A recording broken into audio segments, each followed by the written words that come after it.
SSC GD की class में मैं तालिब आप सभी का एक बार फिर से हार्दिक स्वागत करता हूं। चलिए शुरुआत करते हैं क्लास की। नंबर सिस्टम क्लास में चल रहा है। इस क्लास में हम लोग नंबर सिस्टम पढ़ रहे हैं। तो नंबर सिस्टम में अब तक हम लोग क्लासिफिकेशन ऑफ नंबर्स के बारे में पढ़ चुके हैं। क्लासिफिकेशन ऑफ नंबर्स में हम लोगों ने नंबर को क्लासीफाई किया था कि नंबर्स को रियल नंबर और यानी कि वास्तविक संख्या और काल्पनिक संख्या में डिवाइड किया। फिर वास्तविक संख्या भी दो हिस्सों में बटी हुई थी, एक परिमेय संख्या, दूसरा अपरिमेय संख्या। परिमेय और अपरिमेय के बाद हम लोगों ने पूर्णांक को देखा। पूर्णांक भी परिमेय होता है। और प्राकृतिक संख्या पढ़ा, पूर्ण संख्या पढ़ा। फिर जो प्राकृतिक संख्या होती है उसको दो हिस्सों में बांटा, जिसको प्राइम और कंपोजिट नंबर यानी कि अभाज्य और भाज्य संख्या। तो प्राइम नंबर पढ़ा गया कि केवल दो फैक्टर जिसके होते हैं, केवल दो गुणनखंड जिसके होते हैं, उसको हम लोग बोलते हैं प्राइम नंबर या अभाज्य संख्या। और जिसमें दो से अधिक फैक्टर हो जाते हैं उनको हम लोग बोलते हैं कंपोजिट नंबर। तो इस पे हम लोगों ने कई सारे एग्जांपल देखे कि दो भी एक प्राइम नंबर होता है, तीन एक प्राइम नंबर होता है, पांच प्राइम नंबर होता है, चार जो होता है कंपोजिट होता है। चार के तीन फैक्टर हो जाते हैं, चार तीन नंबरों से कट जाता है, एक से भी कट जाता है, दो से भी कट जाता है, चार से भी कट जाता है। चलिए अब थोड़ा सा आगे इस चीज़ों को बढ़ाते हैं, आगे पढ़ने का प्रयास करते हैं। देखिए अगर कोई पूछे एक के बारे में बताओ, एक के बारे में, एक क्या है, तो मैं बोलूँगा एक के पास केवल तो एक ही फैक्टर है। एक के पास अगर गुणनखंड की बात करें तो एक के पास केवल एक गुणनखंड है, ठीक है। तो जिसके पास दो गुणनखंड होते हैं उसको हम लोग बोलते हैं प्राइम अभाज्य संख्या। जिसके पास दो से ज़्यादा गुणनखंड होते हैं उसको बोलते हैं कंपोजिट यानी कि भाज्य संख्या। तो इसके पास ना तो दो है ना तो दो से ज़्यादा है, तो इस एक को क्या कहा जाए, एक को प्राइम कहा जाए कि कंपोजिट कहा जाए। तो एक ना तो प्राइम होता ना कंपोजिट होता। इस बात को हमको पूरी तरीके से दिमाग के अंदर बैठा लेनी है कि एक ना तो प्राइम होता ना तो कंपोजिट होता। तो कई बार पूछा जाता कि सबसे छोटा प्राइम नंबर कौन है, सबसे छोटी अभाज्य संख्या कौन है, तो कई लड़का क्या करता, एक को एक टिक कर देता, एक, जबकि ना तो प्राइम होता ना कंपोजिट होता। तो सबसे छोटी अभाज्य संख्या क्या होती है, आपकी दो होती है। पिछले लेक्चर्स में हम लोगों ने देखा था कि अभाज्य संख्या कैसे पहचानी जाए कि वो एक अभाज्य संख्या। तो उसके लिए हम लोग क्या करते थे, उसके आसपास की एक पूर्ववर्ती संख्या ढूंढते थे जिसका वर्गमूल लेते थे, और उस वर्गमूल में क्या करते थे कि वर्गमूल से छोटे जितने भी अभाज्य संख्याएं थीं, अगर वो उस नंबर को काट देते थे तो बोलते थे कि वो अभाज्य हो गई। अगर काट देते थे तो भाज्य हो जाती थी, अगर काटते नहीं थे तो अभाज्य हो जाती थी।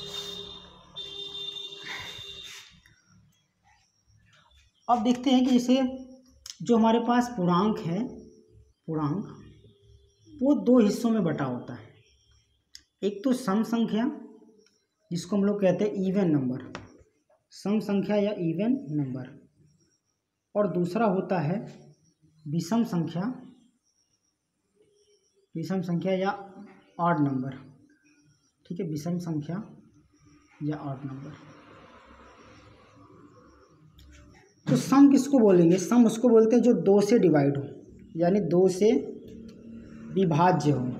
अगर जो संख्या दो से विभाज्य हो उसको हम लोग क्या बोलते हैं, सम। और जो दो से विभाज्य ना हो, दो से विभाज्य ना हो, उसको हम लोग बोलते हैं विषम संख्या। तो जो दो से कट जाए वो सम, जो दो से ना कटे वो विषम। अच्छा, तो जैसे क्या हो गया कि जीरो की अगर मैं बात करूं तो जीरो क्या होता है, दो से कट ही जाता, भाई जीरो दो से कट जाएगा। तो जीरो दो से कट जाएगा तो जीरो भी क्या है, एक सम संख्या। -2 भी क्या है, एक सम संख्या है। -2 भी क्या होगा, दो से कट जाएगा। -4 भी क्या है, एक सम संख्या। तो सम संख्या ऋणात्मक भी हो सकती है, धनात्मक भी हो सकती है, और जीरो भी एक सम संख्या है। जीरो ना तो धनात्मक होता ना ऋणात्मक होता है। लेकिन ज़्यादातर हम लोग जो पढ़ते हैं प्रश्नों में देखा जाता है वो ज़्यादातर धन पूर्णांक, जो धन सम संख्या होती है यानी कि पॉजिटिव इवन नंबर होता है, उन्हीं पे ज़्यादातर हम लोग क्वेश्चन लगाते हैं। तो अगर कोई पूछे कि सबसे छोटी पॉजिटिव इवन नंबर कौन सा है तो हम बताएंगे 2। लेकिन अगर कोई पूछता है सबसे छोटी इवन नंबर बताइए, सबसे छोटी सम संख्या बताइए, तो सबसे छोटी सम संख्या आप डिसाइड ही नहीं कर सकते, क्योंकि निगेटिव में जब जाना शुरू करेंगे और दो से कटने वाली सबसे छोटी ढूंढेंगे तो बहुत ही माइनस इनफाइनाइट में आप चले जाएंगे। तो इसलिए ज़्यादातर हम लोग क्या करते हैं कि ज़्यादातर लोग हम लोग पॉजिटिव में ही सम विषम के बारे में चर्चा करते हैं। अब इस सम विषम की अगर कुछ प्रॉपर्टी की बात करें तो देखा जाए, अगर आपको -1 की घात कोई सम संख्या मिल गई, तो -1 की घात सम मिल गया तो ये +1 आंसर आता। -1 की घात अगर विषम मिल गया तो आंसर -1 आता है। तो ये दो चीज़ें आपको दिमाग के अंदर रखनी है कि -1 की घात सम तो क्या आएगा +1, -1 की घात विषम तो -1 आएगा। अब देखिए एक चीज़ और याद रखना कि अगर आप सम में सम जोड़ेंगे तो रिजल्ट में क्या आएगा। आप जैसे मान लीजिए कि कोई सम संख्या है, कोई सम संख्या सपोज करिए, जैसे सम संख्या एक 4 है, एक सम संख्या 6 है, इनको जोड़ेंगे 10 आया। तो 4 सम है, 6 सम है, तो रिजल्ट भी क्या आया, सम आया। ठीक है, तो सम संख्या में अगर हम सम संख्या जोड़ते हैं तो रिजल्ट भी क्या आता है, सम ही आता है। अगर हम विषम में विषम जोड़ दें तो भी आपका सम ही मिलता है। जैसे मान लीजिए विषम 3 है, विषम 5 है, तो 3 और 5 को जोड़ेंगे तो 8 क्या आया, सम आ गया। ऐसे एक सम है, एक विषम है और 7 भी विषम है, दोनों को जोड़ेंगे तो 8 आ गया, सम आ गया। 13 विषम है, 15 विषम है, दोनों को जोड़ेंगे तो 28 सम आ गया। तो जब भी हम विषम को जोड़ते हैं तो क्या आ जाता है, विषम को जोड़ने पे सम संख्या प्राप्त होती है। अब अगर हम बात करें सम में विषम को जोड़ने की, तो अब क्या रिजल्ट आएगा। जैसे मान लीजिए एक सम संख्या 2 है, एक विषम संख्या 3 है, दोनों को जोड़ेंगे 5 आया। और ऐसे मान लीजिए एक सम संख्या 4 है, इसमें हमने कोई विषम संख्या 7 जोड़ दिया तो 11 आया। तो देखिए सम में अगर हम विषम जोड़ते हैं तो क्या मिलता है, विषम मिलता है। तो याद रखना, सम में अगर हम विषम जोड़ते हैं तो विषम संख्या प्राप्त होती है। ऐसे ही अगर हम मान लीजिए सम संख्या की घात कुछ भी कर दें, तो रिजल्ट हमको क्या मिलता है, सम संख्या मिलती है। जैसे मान लीजिए कि 4 है, 4 की घात आप मान लीजिए 1 करेंगे तो 4 मिला, सम की घात 1 किया तो सम मिला। 4 की घात 2 कर देंगे 16 भी क्या है, सम है। 4 की घात 3 कर दीजिए 64। तो यानी सम की घात अगर हम कुछ भी कर लेते हैं तो आपको हमेशा सम संख्या ही प्राप्त होती है। और अगर हम मान लीजिए विषम की घात कुछ भी कर ले, मान लीजिए कोई भी संख्या कर लेते तो भी रिजल्ट क्या आपको मिलेगा, विषम ही मिलता है। जैसे मान लीजिए 3 की घात आपने 2 कर लिया, तो 3 की घात 2 करेंगे, 3 3 का 9 हो गया, तो 9 भी क्या मिला, विषम मिला। और 5 की घात आप मान लीजिए 3 कर लिए तो कितना मिलेगा, 125 मिल जाएगा। तो 5 विषम है, इसकी घात 3 किया तो क्या मिला आपको, एक विषम संख्या। तो विषम की घात कुछ भी कर लें तो रिजल्ट क्या मिलेगा, एक विषम संख्या प्राप्त होगी। अगर हम सम में से सम को घटाएं तब भी आपको सम संख्या ही मिलेगी। अगर हम विषम में से विषम को घटाएं तो भी आपको एक सम संख्या प्राप्त होगी। लेकिन अगर हमने क्या किया, सम में से विषम को घटाया तो हमको क्या मिल जाएगा, विषम मिल जाएगा। तो ये कुछ प्रॉपर्टीज है सम संख्या और विषम संख्या पे आधारित। इनको दिमाग के अंदर थोड़ा थोड़ा रखिए, इस पे बेस्ड क्वेश्चन कभी कभी आ जाते हैं परीक्षाओं में।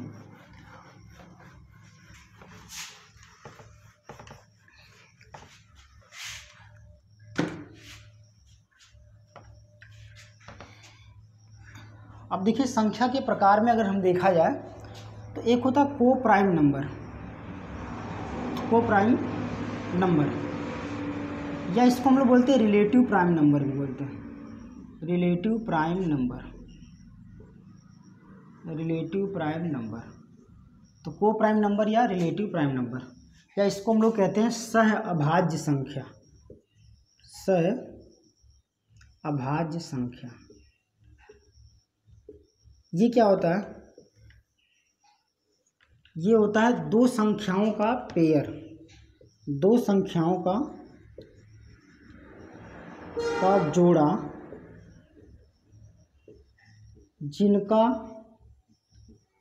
मासा एक होता है। जिनका मासा क्या होता है, एक होता है। दो संख्याओं का जोड़ा जिनका मासा एक होता है उनको हम लोग बोलते हैं को प्राइम नंबर या रिलेटिव प्राइम नंबर या सहभाज्य संख्या। जैसे मान लीजिए अगर मैं 2 और 3 को साथ में रख दूं तो 2 और 3 का मासा क्या आएगा भाई? 2 और 3 का मासा 1 आएगा, तो ये क्या हो गया आपका को प्राइम नंबर। ऐसे मान लीजिए 5 और 7 रख दिया तो 5 और 7 का मासा क्या आएगा? 1 आएगा, तो को प्राइम हो गया। 1 और 4 रख देते हैं तो ये को प्राइम हो गया। 3 और 8 रख देते हैं, ये को प्राइम हो गया। तो कोई भी दो संख्याओं का ऐसा जोड़ा जिनका HCF यानी कि मासा 1 होता है, उनको हम लोग क्या कहते हैं? को प्राइम नंबर कहते हैं। वो क्या कहते हैं? को प्राइम नंबर कहा जाता है। अब देखिए ये तो एक पार्ट हो गया संख्याओं को डिवाइड करने का, को प्राइम नंबर। एक पार्ट होता है twin prime number. Twin prime number एक होता है जिसको हम लोग कहते हैं जुड़वा अभाज्य संख्या। जुड़वा अभाज्य संख्या twin prime number. Twin prime number क्या होता है? ट्विन का मतलब 2 से होता है। ट्विन का मतलब 2 से होता है, यानी कि ये क्या होता है कि 2 अभाज्य संख्याओं का जोड़ा होता है। 2 अभाज्य संख्याओं का जोड़ा जिनका अंतर क्या होता है? जिनका अंतर 2 होता है। ठीक है, 2 अभाज्य संख्याओं का जोड़ा जिनका अंतर क्या होता है? 2 होता है। जैसे मान लीजिए 2 अभाज्य संख्या हम ले लेते हैं। एक तो मान लीजिए 2 है अभाज्य, नहीं मान लीजिए एक 3 है अभाज्य और एक 5। तो 3 और 5 में अगर देखा जाए 2 का अंतर है और दोनों अभाज्य संख्या हैं। 5 और 7 ले लेते हैं, ये 2 अभाज्य संख्या हैं, इनका अंतर क्या है? 2 का है। तो 2 के अंतर पर जो अभाज्य संख्याएं होती हैं वो क्या होती हैं? ट्विन प्राइम नंबर कहलाती हैं। जैसे अगर मान लीजिए 11 13 ले सकते हैं हम लोग, 17 19 ले सकते हैं, 17 19 ले सकते हैं। इस तरीके से आप ट्विन प्राइम नंबर पता कर सकते हैं कि जिनमें 2 संख्याओं 2 प्राइम नंबर का अंतर अगर 2 है तो समझ जाइए कि वो क्या होगा आपका? वो एक आपका ट्विन प्राइम नंबर कहलाएगा। ठीक है, तो ये था क्लासिफिकेशन ऑफ नंबर। नंबर्स को हमने डिवाइड कर दिया। तो 2 से 2.5 वीडियो में लगभग हम लोग 1 से सवा घंटे की वीडियो बनी होगी। उस वीडियो में हम लोगों ने क्या कवर किया कि क्लासिफिकेशन ऑफ नंबर के बारे में सीखा। अब हम एक कॉन्सेप्ट होता है कि नंबर सिस्टम के अंतर्गत डिविजिबिलिटी का कॉन्सेप्ट होता है, जिसको हम लोग बोलते हैं डिविजिबिलिटी रूल या विभाज्यता का नियम। डिविजिबिलिटी रूल अगर हम सीख लेते हैं तो हम ये पता कर पाते हैं कि कौन सी संख्या किस संख्या से विभाज्य होगी और किस संख्या से विभाज्य नहीं होगी। यानी कि हम पहचान लेंगे, संख्या को देखकर ही पहचान लेंगे, या संख्या में कुछ ऐसे ट्रिक वगैरह इस्तेमाल करके पहचान लेंगे कि वो किससे कटेगी किससे नहीं कटेगी। और ये हमारे लिए बहुत ज़रूरी है, क्योंकि जब हम हर चैप्टर को सॉल्व करते हैं तो हर चैप्टर में कहीं ना कहीं आपको कैलकुलेशन करनी पड़ती है, और कैलकुलेशन करने के लिए आपको नंबर्स को डिवाइड करने पड़ते हैं, नंबर्स में भाग लगाने पड़ते हैं। और नंबर्स में भाग लगाने के लिए आपको पता ही नहीं चलता किससे नंबर्स कटेगा। जब आप पता ही नहीं कर पाते नंबर किससे कटेगा, फिर आप वहीं पे फंस जाते हैं। तो इसलिए उन चीज़ों से आप ना फंस पाएँ, उन कैलकुलेशन को आप बहुत फास्ट कर पाएँ, इसलिए ज़रूरी है कि आप डिविजिबिलिटी वाला टॉपिक बहुत अच्छे ढंग से पढ़ें। तो डिविजिबिलिटी वाले टॉपिक का हम लोग स्टार्ट करते हैं और उसमें देखते हैं कि कौन सा नंबर कैसे किससे डिविजिबल होगा। तो देखिए हमारे पास अगर मैं बात करूँ तो मेन मुख्य नंबर जो हैं कौन कौन से हैं, तो आपके पास एक 0 है, 1 है, 2 है, 3 है, 4 है, 5 है, 6 है, 7 है, 8 है, 9 10 11, ठीक है, और 12 हो गया, 13 हो गया, 14 हो गया, 15 हो गया। तो इस तरीके से बहुत सारे नंबर हैं। कुछ मुख्य नंबर ये हैं, इन्हीं की डिविजिबिलिटी हमको जाननी है इन्हीं की डिविजिबिलिटी हम लोग सीखेंगे। अगर मैं बात करूँ 0 के बारे में, तो क्या जीरो किसको किसको काट सकता है? अगर मैं बात करूँ 0 में, तो 0 में अगर मैं 5 से भाग करूँ तो 5 में 0 0 मतलब पूरा ख़त्म हो गया, यानी 5 से 0 कट जाएगा। अगर 3 में मैं 0 से भाग करूँ तो 3 में 0 बार भाग गई, 0 कट गया, 3 से भी 0 कट गया। इसका मतलब कि कोई भी संख्या से अगर मैं 0 में भाग करूँगा तो 0 विभाज्य होगा। तो कह सकते हैं 0 सभी संख्याओं से विभाज्य होता है। अच्छा, जीरो सभी संख्याओं से विभाज्य होता है। अब मैं जीरो से किसी संख्या को विभाजित करता हूँ, जीरो से 5 को डिवाइड करता हूँ, तो मैं जीरो का पहाड़ा इतना पढ़ूँ कि 5 आ जाए या 5 से कभी करीब आ जाए। तो आप बोलेंगे मैं जीरो का पहाड़ा 3 बार पढ़ूंगा तो जीरो आएगा, मैं जीरो का पहाड़ा 4 बार पढ़ूंगा तो भी जीरो आएगा, जीरो का पहाड़ा मैं 7 बार पढ़ूंगा तो भी जीरो आएगा। यानी भाग आप लगा ही नहीं पाएंगे, भाग आप लगा ही नहीं पाएंगे। इसका मतलब हम कह सकते हैं जीरो से कोई विभाज्य नहीं होगा, जीरो से कोई भी संख्या कटेगी नहीं। लेकिन जीरो क्या करेगा, वो सभी संख्याओं से विभाजित हो जाएगा। तो पॉइंट नंबर 1 की जीरो की बात करें तो जीरो क्या होगा, जीरो ये सभी संख्याओं से विभाज्य है। जीरो क्या सभी संख्याओं से विभाज्य है, परंतु किसी भी संख्या को विभाजित नहीं कर सकता, विभाजित नहीं कर सकता। तो जीरो के बारे में कहानी समझ में आई होगी सबको कि जीरो किसी को विभाजित नहीं कर सकता, लेकिन जीरो सबसे विभाज्य होगा। केवल उसमें जीरो को छोड़ दीजिएगा, जैसे जीरो को छोड़ दिया जाए, जीरो से नहीं विभाजित होगा, लेकिन इसके अलावा सबसे विभाजित होगा। जीरो से आप मान लीजिए जीरो में भाग लाएंगे, बोलेंगे कोई बोलेगा 5 बार भाग ले जाओ जीरो आएगा, कोई बोलेगा भाई 7 बार भाग ले जाओ जीरो आएगा, कोई बोलेगा 8 बार भाग ले जाओ जीरो आएगा। तो मैं बोलूँगा भाई जीरो से जीरो में भाग परिभाषित नहीं है, ठीक है, जीरो से जीरो में भाग परिभाषित नहीं है। तो अब हमने क्या सीखा कि अगर हम जीरो क्या है सभी संख्याओं से विभाज्य है केवल जीरो को छोड़कर, और जीरो से कोई संख्या कटेगी नहीं। अब मैं बात कर रहा हूँ, चर्चा कर रहा हूँ एक के बारे में। एक के बारे में अगर मैं चर्चा करूँ तो एक से क्या होगा कि अगर मान लीजिए मैं 1 से 3 में भाग करूँ तो 1 तियाँ 3, 3 कट गया। 1 से मैं 15 में भाग करूँ तो 1 इकन्नम 1, फिर 5 उतरा, 1 पच्चे 5 कट गया, 15 भी। तो 1 से मैं कह सकता हूँ सारी संख्याएँ विभाजित होती हैं। 1 से क्या होती हैं, सब के सब संख्याएँ विभाजित होती हैं। लेकिन अगर मान लीजिए 1 को विभाजित करना है, 1 को काटना है, तो 1 को मैं 3 से काट सकता हूँ क्या, नहीं काट सकता। 1 को मैं 7 से काट सकता हूँ, नहीं काट सकता। 1 को केवल 1 के अलावा कोई नहीं काट सकता, 1 को केवल 1 के अलावा कोई नहीं काट सकता। तो हम कह सकते हैं 1 से सभी संख्याएं विभाजित होती हैं, बट 1 को 1 के अलावा कोई काट नहीं सकता। यानी कि 1 किसी से विभाजित नहीं होता, केवल 1 के अलावा छोड़ दिया जाए। 1 किसी संख्या से विभाजित नहीं होता, लेकिन 1 सबको विभाजित कर देता है, ठीक है। तो 2 पॉइंट हम लोगों ने सीखा कि जीरो सभी संख्याओं से विभाजित होता है, परंतु जीरो किसी को विभाजित नहीं कर सकता। 1 से सारी संख्याएं विभाजित होती है, बट 1 को कोई विभाजित नहीं कर सकता। फिर तीसरा है 2 के बारे में। तो 2 को सीखने के लिए मैं क्या कर रहा हूँ, 2, 4, 8, 16 इन सबको मैं एक साथ सीख रहा हूँ। देखिए 2 के बारे में अगर मैं बात करूँ, 2, 4, 8 और 16 की बात करें तो 2 से वो संख्याएं विभाजित होती हैं, 2 से वो संख्या विभाजित होती है जिसका अंतिम एक अंक, 2 में अंतिम एक अंक अगर 2 से कट जाए, अंतिम एक अंक अगर 2 से कट जाए तो समझ जाओ वो संख्या 2 से विभाजित होगी। 4 में क्या कि अंतिम 2 अंक 2 से कटने चाहिए, अंतिम 2 अंक 4 से कटने चाहिए। अगर अंतिम 2 अंक 4 से कट रहे हैं तो वो संख्या 4 से पूर्णतः विभाजित हो जाएगी। 8 के लिए क्या करना पड़ेगा कि अंतिम 3 अंक आपको चेक करना, अगर अंतिम 3 अंक 8 से कट रहे हैं तो संख्या भी 8 से पूरी विभाजित हो जाएगी। ऐसे 16 के लिए अंतिम 4 अंक अगर 16 से कट जा रहे हैं तो वो संख्या भी क्या होगी, वो संख्या भी आपकी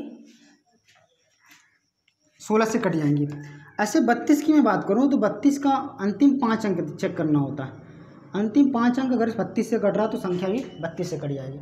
तो अब देखिए ये इस चीज़ में, इस सीरीज में मैं लिया क्या हूँ, 2 की पावर 1 लिया हूँ, 2 की पावर 2 लिया हूँ, 2 की पावर 3 लिया हूँ, 2 की पावर 4, 2 की पावर 16। 16 मतलब क्या होता है 2 की पावर 4, 32 मतलब 2 की पावर 5। तो मैं क्या किया हूँ कि ये 2 की पावर में सीरीज लिया हूँ। अगर 2 की पावर में सीरीज लिया हूँ तो अगर 2 की पावर 3 है यानी कि 8 है, तो लास्ट के 3 अंक अगर 8 से कट जा रहे हैं तो समझ जाइए कि संख्या 8 से कट जाएगी। 2 की पावर 4 यानी कि 16 है, तो 16 का मतलब अगर लास्ट के 4 अंक लास्ट के 4 अंक अगर 16 से कट जा रहे हैं तो संख्या भी 16 से कट जाएगी। तो ये है 2, 4, 8, 16, 32 के डिविजिबिलिटी रूल, डिविजिबिलिटी तरीका, विभाजित करने का तरीका। लेकिन ये तरीके बने कैसे होंगे? अगर कोई पूछे कि 2 से आप कैसे कह दे रहे हैं कि केवल आपको लास्ट वाला अंक देख के पता चल जा रहा है कि 2 से कटेगा। 4 के केस में आपको कैसे पता चल जा रहा है कि केवल लास्ट के 2 ही अंक आपको चेक करना है? तो थोड़ा सा मैं दिमाग अगर इसमें लगाऊँ, थोड़ा सा दिमाग लगाऊँ और संख्याओं के बारे में समझने का प्रयास करूँ, तो आप देखिए कोई भी संख्या है, जैसे मान लीजिए मेरे पास 23 है, ठीक है। तो 23 का मतलब क्या होता है कि 20 + 3 होता है भाई। ये दहाई वाला पोजीशन 10 गुना, इकाई वाला 1 गुना, तो 20 + 3 हो गया। अब सोचिए कि मान लीजिए मैं बोलूँ 15 + 25, ये 5 से काटना है, तो ये 5 से तभी कटेगा, 5 से मैं भाग तभी लगा सकता हूँ जब दोनों के दोनों पार्ट कटें। जोड़ में क्या होता है, 5 × 3 = 15, 5 × 25 दोनों कटने चाहिए। गुणा होता तो कोई एक करता चल जाता, तो जोड़ में दोनों कटने चाहिए। अब सोचिए कि 20 + 3 है, 23 का मतलब क्या, 20 + 3 है, तो 20 तो 2 से कट जाएगा। अगर उसको चेक करना है कि ये 2 से कटेगा कि नहीं कटेगा, तो 20 तो 2 से कट जाएगा, बचा मुझे इकाई वाला पोर्शन चेक करना। इसका मतलब कि कोई भी 2 अंक की संख्या है, उसमें केवल अगर मैं इकाई वाला पोर्शन चेक कर लूँ 2 से कट रहा, तो समझ जाइए कि वो संख्या भी 2 से कटेगी।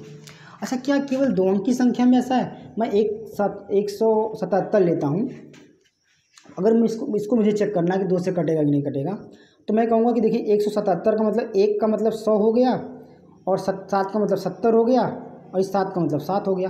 भाई सैकड़ा वाला पोजीशन 100 गुना, दहाई वाला पोजीशन 10 गुना, इकाई वाला 1 गुना।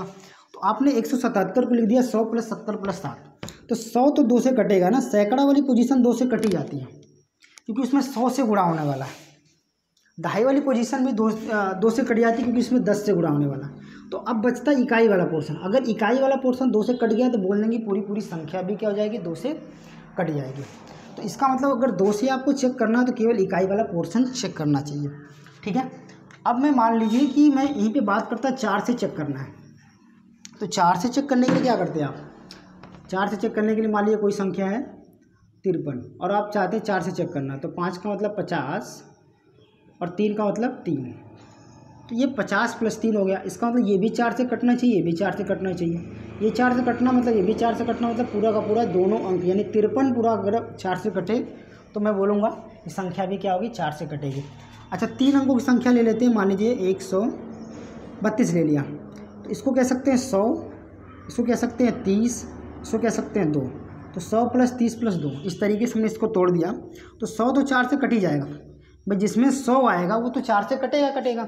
इसका मतलब सैकड़ा वाली पोजीशन जो है 4 से कटी जाएगी। इसके अलावा अगर मान लीजिए कोई और पोजीशन होती, 1000 वाली पोजीशन होती, तो 1000 वाली पोजीशन भी 4 से कट जाती, 10,000 वाली पोजीशन भी 4 से कट जाता। तो हमको क्या देखना है कि केवल ये लास्ट के 2 अंक वाली पोजीशन जो है यानी कि 32, अगर ये 4 से कट जा रहा है तो संख्या 4 से कट जाएगी।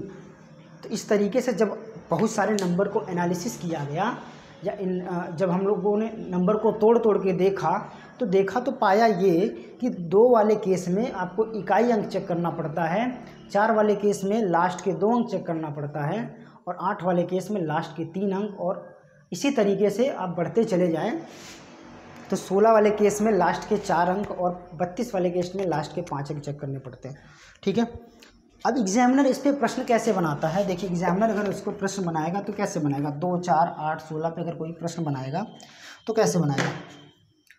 तो एग्जामिनर कहता है कि एक मान लीजिए संख्या आपके पास है, संख्या है कि 5, 3, 6x, एक संख्या 5, 3, 6x, ये 2 से विभाज्य है। एग्जामिनर ने बोल दिया कि ये 2 से विभाज्य है, तो x के संभव मान क्या होंगे, x के संभव मान x के बताने हैं। आप सोचिए कि 5, 3, 6x है, अगर ये 2 से कट रहा है तो ये वाली पोजीशन इकाई हो गई, ये दहाई, ये सैकड़ा, ये 1000। तो मैं बताया था कि 2 से वही संख्याएं कटेंगी जिनकी इकाई वाली पोजीशन 2 से कटेगी। इकाई वाली पोजीशन x है और x के जगह पे क्या क्या ऐसी वैल्यू रखेगी जो 2 से कट जाए, तो आप पाएंगे x के जगह पे 0 रख सकते हैं, 0 2 से कट जाएगा, x की जगह पे आप 2 रख सकते हैं, 2 से कट जाएगा, x की जगह पे 4 रख दीजिए, 2 से कट जाएगा, x की जगह पे 6 रख दीजिए, 2 से कट जाएगा, x की जगह पे 8 रख दीजिए, 2 से कट जाएगा। यानी कि x के जगह पे ये वैल्यू रख ही सकते हैं, अच्छा, x के जगह पे 10 रखेंगे तो भी 2 से कटेगा, बट x के जगह पे 10 नहीं रख सकते। क्यों?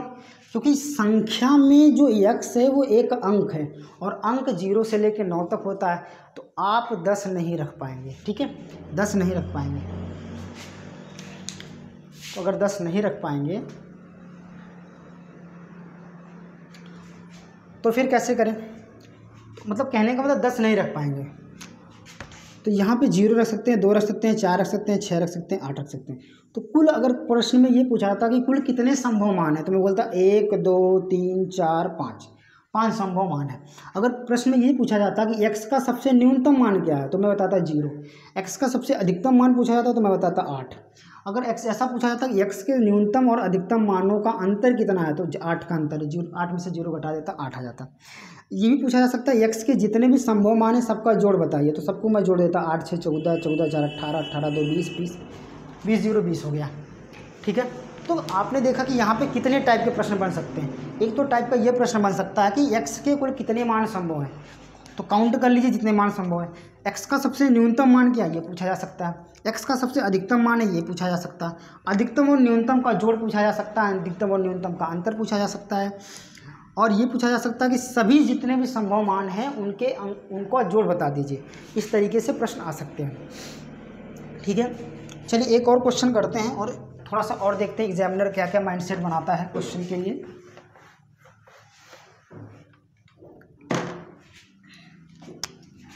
देखिए, एक संख्या है 6 3 5 x 4, x 4 है और ये संख्या 4 से पूर्णतः विभाज्य, 4 से पूर्णतः विभाज्य है।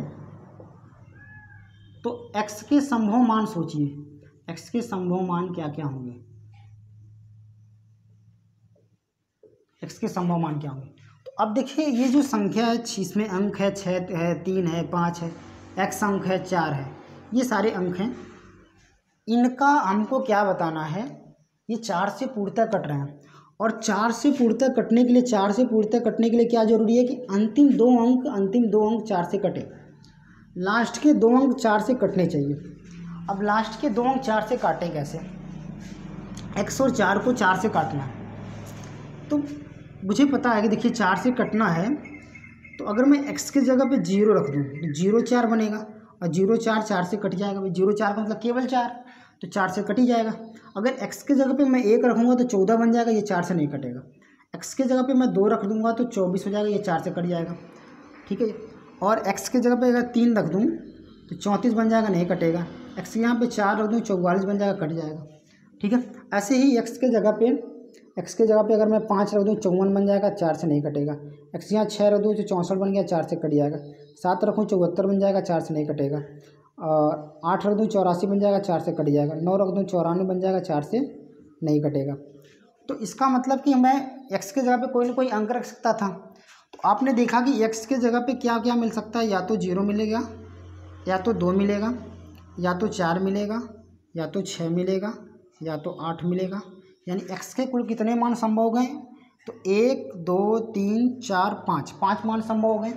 x का अगर न्यूनतम मान पूछता तो 0 हो जाता, x का अधिकतम मान पूछता तो 8 हो जाता, x के सभी मानों का योगफल पूछता तो 2 0 2 4 6 6 12 8 20 हो जाता। तो इस तरीके के प्रश्न पूछे जा सकते हैं एग्जाम में।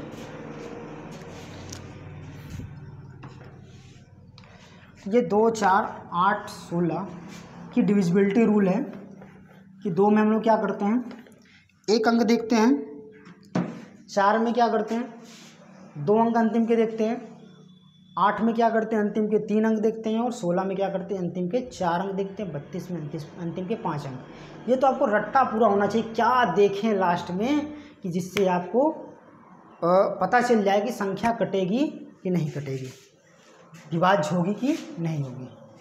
अब देखिए क्वेश्चन और मैं बनाता हूँ कि संख्या 5 3 6 8 x 8 से पूर्णतः विभाज्य, 8 से पूर्णतः विभाज्य है। तो बताना है कि x के क्या क्या संभव मान होंगे। अब देखिए 5, 3, 6, 8 एक्स, अगर 8 से विभाज्य है तो 8 से तब विभाज्य होगा जब लास्ट के 3 अंक विभाज्य होंगे। लास्ट के 3 अंक 6 है और 8 है और एक्स है। तो अगर मैं 6, 8 एक्स है इसमें 8 से भाग करूं तो 6, 8 एक्स है, 8 से मैं भाग करूंगा तो 8 8 64 हो जाएगा, बच गया 4 और ये एक्स उतार दूंगा। तो 4 एक्स के साथ मैं क्या रखूँगी, 8 से कट जाएगा तो एक्स के यहाँ पे 0 रख दूंगा। 40 40 बनेगा तो 8 से कट जाएगा और x के जगह पे मैं मान लीजिए 8 रख दूँ तो 48 बनेगा तो कट जाएगा। अब x के जगह पे कुछ और नहीं रख सकता ना, क्योंकि x एक अंक है तो 0 8 के अलावा तो नहीं रख पाऊँगा कुछ। तो इसका मतलब कि x के क्या क्या मान हो गए, 0 और 8। x के 2 मान संभव है, 0 और 8। ठीक है, तो x का न्यूनतम मान 0 है, अधिकतम मान 8 हो गया। और x के सभी मानों का योगफल पूछेगा तो 8 + 0 कर देंगे, 8 आ जाएगा। तो इस तरीके के प्रश्न एग्ज़ाम में आते रहते हैं। चलिए, विभाज्यता के नियम इसी तरीके से चलते रहेंगे। अगले वीडियो में हम और भी संख्याओं की विभाज्यता के बारे में जानेंगे। इस वीडियो में हम लोगों ने विभाज्यता के बारे में क्या क्या सीखा कि 0 जो होता है वो सभी संख्याओं से पूर्णतः विभाज्य होता है और 0 को कोई भी संख्या